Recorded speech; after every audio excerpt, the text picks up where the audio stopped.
Hi guys, welcome back to my channel. So on today's video we are making the dessert of my Italian birthday dinner, and this one is a panna cotta, and it's one of my favorites.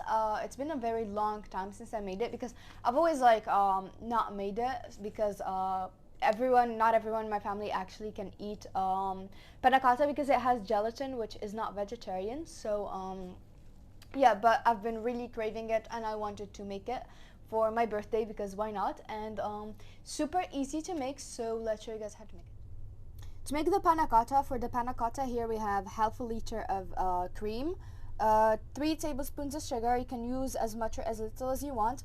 A sachet of gelatin.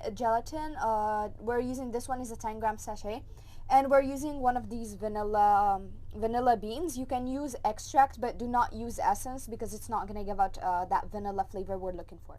So our first step is the gelatin. So we're going to pour it into a plate or a bowl or something like that.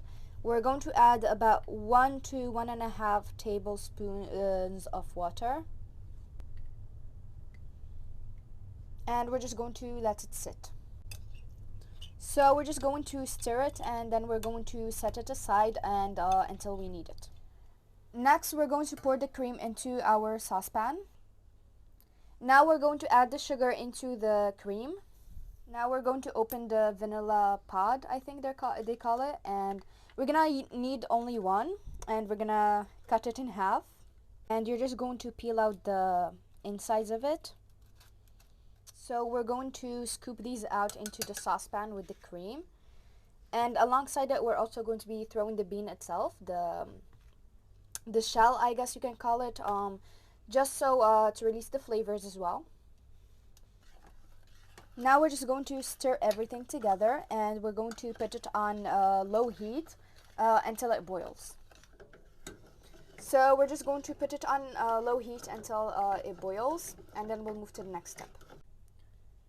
So it boiled and we just took it out of the heat, and the vanilla gave these little specks, gave it a nice touch of color. So now we're going to add in the gelatin,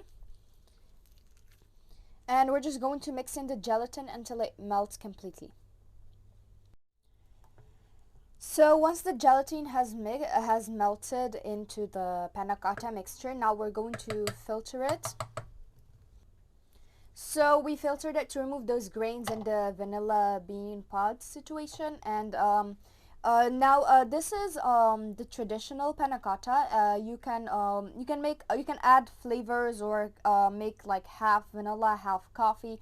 You can make any flavors you want, I guess. But this is the traditional one, and I forgot to mention this earlier. But if your cream is already sweet, then no need to add sugar, I guess. But that is sugar is a preference, so you can add as much or as little as you want. Now we're going to pour the mixture into our serving cups. About halfway, 3/4 full, because we still need room for the berries. I guess you can call it a coulis.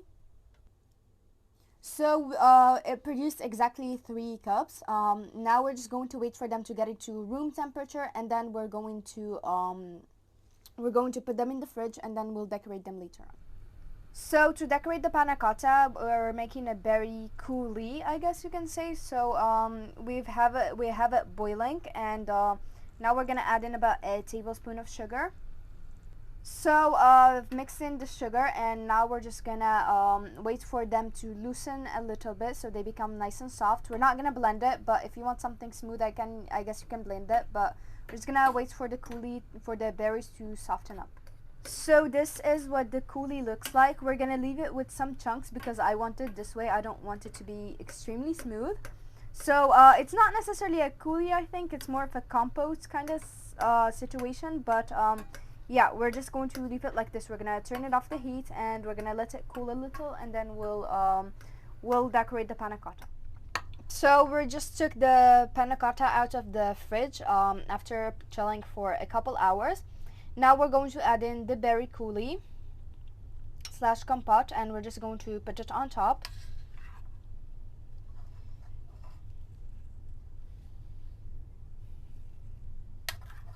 So this is what the panna cotta looks like. We left one of it kind of a little empty when it comes to berries because someone doesn't really like red fruit or berries in general in this household. So this is what it looks like. Super, I don't know, I really like the colors. It looks so nice and it looks amazing, and I cannot wait to try it. I'm not gonna try it on camera. I want to like enjoy it after dinner, and I want to leave it perfect for when we sit to eat. So I'm not gonna try it here, but I'm sure it's gonna be amazing. I'll film a story on my Instagram if I do remember. So yeah. So this brings us to the end of today's video. I hope that you guys enjoyed it, and if you like this kind of content, please like, share, subscribe, comment down below, and follow me on my social media so you guys can support me to make more content. I'm available on Facebook, Instagram, TikTok, and Discord. And if you don't like the video, then do leave a dislike too, so that I can know who likes and who doesn't like my videos. And once again, thank you guys so much for watching. I'll see you in my next video. Bye.